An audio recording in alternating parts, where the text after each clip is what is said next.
In this video, I'm going to show you how to enable product improvement and training in Grammarly step by step. This setting is useful if you want Grammarly to help improve its product by using your content and feedback in the way you choose. It only takes a minute, and I'll walk you through the exact clicks so you can turn it on quickly and confidently. If this tutorial helps you out, please take a second to like the video and subscribe for more simple software tutorials just like this.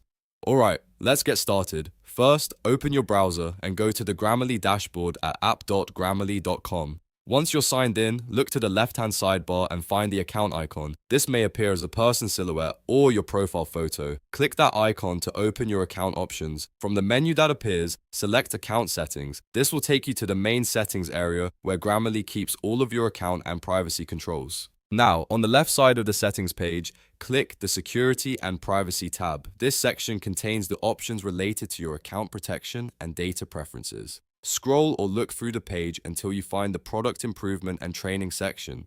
This is the setting you need to change. Once you locate it, simply toggle the switch to On. When it's enabled, the switch should turn green, so you know it has been activated successfully.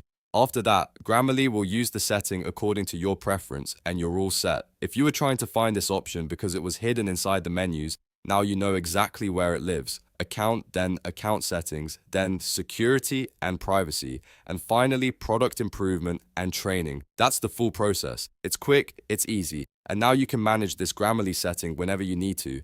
If this video helped, make sure to like, subscribe, and turn on notifications so you don't miss the next tutorial. Thanks for watching, and I'll see you in the next one.